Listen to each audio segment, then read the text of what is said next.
नमस्कार दोस्तों, कैसे हैं आप सब। सरस निशुल्क भोजन में आपका स्वागत है। और सरस परिवार की ओर से मैं आपको एक सुंदर सी कहानी सुनाती हूँ। पुराने समय की बात है।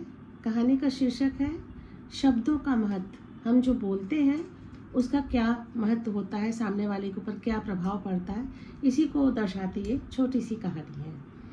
तो पुराने समय की बात है। एक राजा साहब थे और रात में जब भोजन वोजन करके वो सोने गए तो उन्होंने रात में गहरी नींद में स्वप्न देखा कि उनके सामने के सारे दांत टूट गए हैं। एक बड़ा सा दांत है जो लटक रहा है, बाकी सारे दांत खत्म हो गए हैं। राजा साहब को बड़ी बेचैनी हुई, स्वप्न टूटा, पसीने से तरबतर। वो अपना ये रूप देख के उनको थोड़ा अजीब लगा।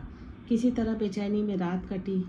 सुबह उन्होंने दरबार जब लगाया तो अपने मंत्रियों को, सबको, मंत्री परिषद को बुलाया और कहा कि मैंने ऐसा ऐसा स्वप्न देखा है, तो मैं थोड़ा भयभीत हूँ कि इसका क्या परिणाम सामने आने वाला है, जानना चाहता हूँ।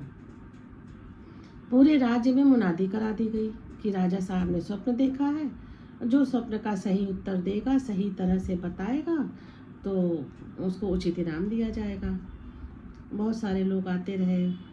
एक विद्वान आए, ज़्यादा उम्र के नहीं थे, विद्वान थे, काफ़ी अच्छा उनको समुद्र शास्त्र का ज्ञान था, जिसके आधार पे वो स्वप्न की बताते थे कि स्वप्न का क्या अर्थ है।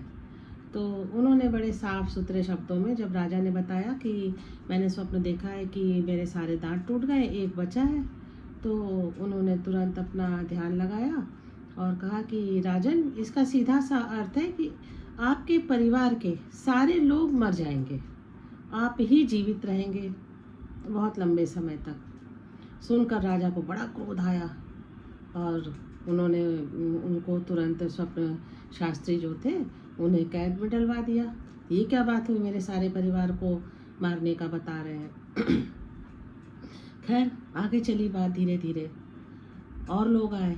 फिर एक साधारण सा इंसान आया, उसने कहा कि यदि मुझे इजाज़त हो तो मैं आप राजा साहब के स्वप्न का अर्थ बता सकता हूँ।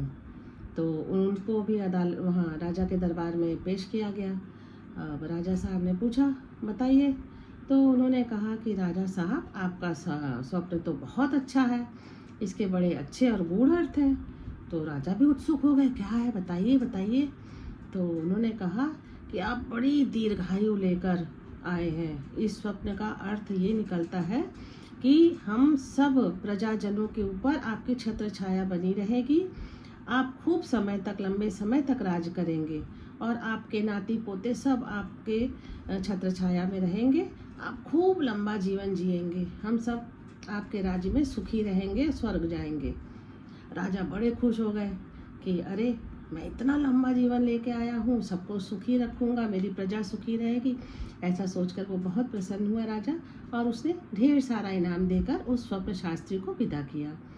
तो इस कहानी से ये शिक्षा मिलती है ना, समझ में आता है कि हम क्या बोलते हैं उसका प्रभाव होता है। वही बात थी राजा के सामने जब एक विद्वान व्यक्ति ने कही, पर उनके शब्दों में भाव नहीं था। कड़े शब्दों में उन्होंने, सीधे साधे शब्दों में स्वप्न का अर्थ बता दिया, जिससे राजा दुखी हुआ। वही अर्थ दूसरे साधारण व्यक्ति ने भी बताया। उसने भी यही बताया कि आप लंबे समय तक जिएंगे, हम सब हो सकता है चले जाएं, पर आप बने रहेंगे। तो राजा खुश हो गया, क्योंकि उसने मीठे शब्दों में और अच्छे शब्दों में बयान किया। इसलिए जब भी बोले, अच्छा बोले, ताकि सामने वाले को बुरा ना लगे। हम कोई बात कहें, कितनी भी सच्ची हो, कितनी भी अच्छी हो, अगर अच्छी तरह से